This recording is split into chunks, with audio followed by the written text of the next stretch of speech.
وهيك الصينية مالتنا صارت جاهزة. إذا ما يطلع هيك بدينا معناها شنو؟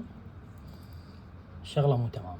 هسه هنا بكاسة وراح انزل لبن زبادي، راشي، عصير ليمون، ثوم مهروس، وشوية خل. تمام. وعندي هنا بهارات دجاج، 7 بهارات، دارسين مطحون، زنجبيل مطحون، هيل مطحون، ملح، فلفل اسود. خلطة معدلة. هسه حبايبي راح انزل الدجاجة مالتنا. بسم الله. هاي الدجاجة انا منقعها بمي وملح وخل لمدة 10 دقائق، وبعدها غسلتها ونشفتها. وهسه بالثلاجة وعوفها بالتتبيلة اقل شي 4 ساعات. بعد ساعتين نجي نقلبها على الوجه الثاني بس. هسه بجدر راح انزل شوية زيت، بصلاية مفرومة ناعم، بس عندي البصل. هسه راح انزل رز بسمتي مفروم قبل بربع ساعة، وراح انزل عليه بالبهارات. عندي هنا هيل مطحون، دارسين مطحون، بهارات برياني، كاري، ملح، ماجي خضار من بصرة مطحونة. بسم الله. ونحمسها حمسة معدلة. وهسه راح اضيف شعرية اني حامسها على صفحة. هسه راح اضيف مي. بسم الله.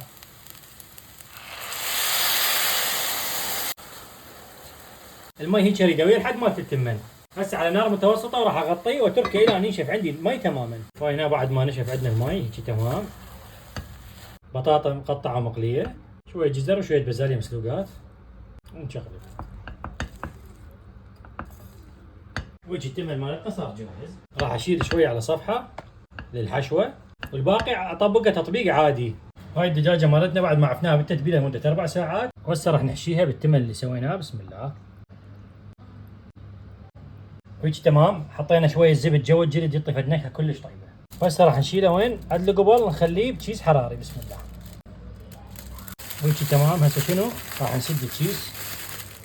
وهيك تمام. هسه راح نزرفها كم زرف من فوق.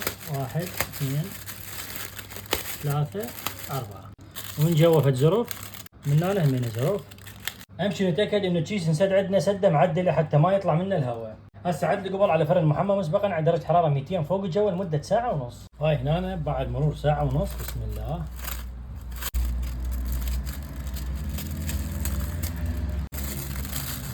ويلي يابا هاي شنو؟ هذا مي هنا اشيلها وين؟ هيك على وجه نديره. هنا عندنا التمن البرياني اللي بقى عندنا راح نضيفه بالصفاح. وهيك الصينية مالتنا صارت جاهزة. وهسه حبايبي نقول بسم الله ونبلش. شوفوا لنا الفخذ، اذا ما يطلع هيك بدينا معناها شنو؟ الشغلة مو تمام. شوفوا لنا الصدر يابا، اذا مو ذايب مو قبول. اويلي. خلي فوقها شوية جلد وتقول بسم الله. يا سلام. شوفوا لنا الفخذ. هسه نجي على ايش؟ على الحشوة مالت التمن جوا. يا سلام. شوفوا لنا كل حبة بحبتها حبايب. نقول بسم الله. اويلي. الجناح ما يحتاج نحكي بيه. منتهي. جربوا هاي الطريقة وانتظر رايكم بها.